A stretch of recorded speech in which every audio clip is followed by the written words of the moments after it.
इस बीच देखिए बंधकों पर नेतन्याहू का जो बयान सामने आया है उस पर एक नजर डाल लेते हैं। क्या कहा गया है बेंजामिन नेतन्याहू की तरफ से?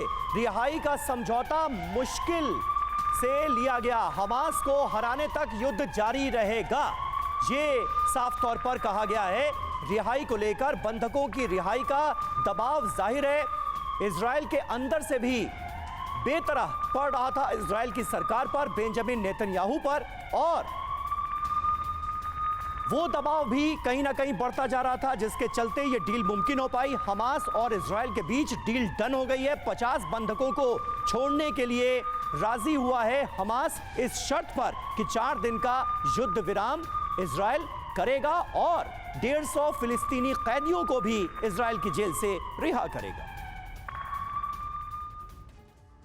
और बंधक डील पर हमास का बयान सामने आया। कतर मिस्र की कोशिश की वजह से सफलता मिली है। 4 दिनों के युद्ध विराम पर सफलता मिली है। गाजा में सभी सैन्य कार्रवाई रोकी जाए, 4 दिन तक न हमला न ही गिरफ्तारी, ये कहना है हमास का।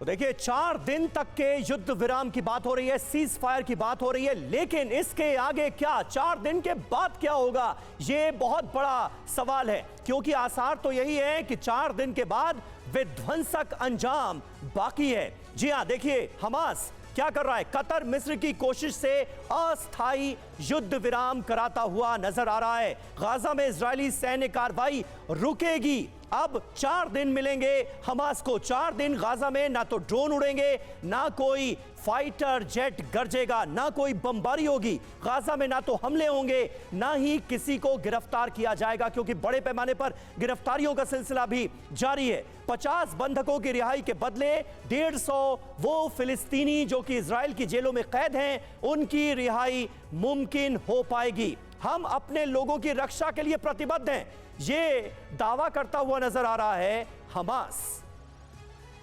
और कमांडर अतुल, मैं आपसे जानना चाहूंगा, 4 दिन के युद्ध विराम की बात हो रही है, लेकिन इसके आगे क्या ये फॉर्मूला जो है ये आगे भी बढ़ सकता है? इसके भी आसार आप देखते हैं, या फिर 50 के बदले 150 छोड़े गए, 4 दिन युद्ध विराम हुआ और उसके बाद फिर संहार शुरू हो गया इस धरती पर, इसके आसार ज्यादा हैं? देखिए, मैं ये 4 दिन के ऊपर मेरे को एक फैज़ का शेर याद आता है जी। वो कहते हैं, एक फुर्सते गुनाह मिली तो वो भी 4 दिन देखे हैं हमने हौसले परवरदिगार के। तो अब ये देखिए कि ये 4 दिन नेतन्याहू का जो मसला है वो बड़े क्लियरली बोल रहे हैं कि मैं पॉज बटन दबा रहा हूँ, ये मत सोचिए कि मैं स्टॉप बटन दबा रहा हूँ।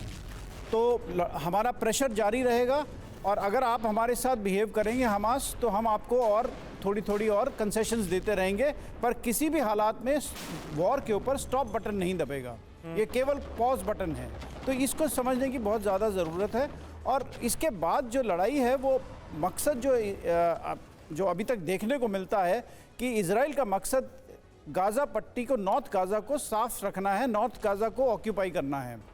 उसके बाद का उसके पास अभी कोई प्लान नहीं है कि गाज़ा जो साउथ गाज़ा है उसमें किस प्रकार से उसको गवर्न किया जाएगा, या उसमें क्या प्रक्रिया चलेगी गवर्नेंस की, इसका किसी के पास अभी कोई सोल्यूशन नहीं है। एक सोल्यूशन जो नज़र आता है कि नॉर्थ गाज़ा में इजराइल राज करेगा, और नॉर्थ गाज़ा में वो अपनी सेटलमेंट्स बनाता है या अपना सिक्योरिटी स्ट्रक्चर्स बनाता है। वो अभी तक क्लैरिटी है इस वॉर को देख के। नॉर्थ गाजा ही क्यों, अब तो साउथ गाजा में भी हमले हो रहे हैं, वेस्ट बैंक को भी लगातार निशाना बनाया जा रहा है। तो इस बार तो ऐसा लग रहा है कि नॉर्थ, साउथ, वेस्ट बैंक सबको इजराइल में शामिल करने की तैयारी है, इजराइल सब पर राज करने की तैयारी कर रहा है। देखिए, वेस्ट बैंक का जहां तक सवाल है, वहां उन्होंने ऑलरेडी अपने सेटलमेंट्स बना रखे हैं। 6 लाख जूइश सेटलमेंट्स वहाँ पर हैं, जिसकी वजह से, जिसके चलते हुए 2 स्टेट सोल्यूशन बहुत ही मुश्किल नज़र आता है। अब गाज़ा पट्टी में भी अगर वो सेटलमेंट्स बना लेते हैं तो 2 स्टेट सोल्यूशन जो है वो बहुत ही रिमोट पॉसिबिलिटी बन जाती है। ऑल्दो अमेरिका भी उसकी बात कर रहा है, सब देश बात कर रहे हैं, बट 2 स्टेट सोल्यूशन। हालांकि इस बीच अमेरिका ने भी आगाह किया है कि गाज़ा पर कब्जा न करे इजराइल, ये पहले ही बाइडेन ने कह दिया है। देखना होगा कि क्या इजराइल इसको फॉलो करता है।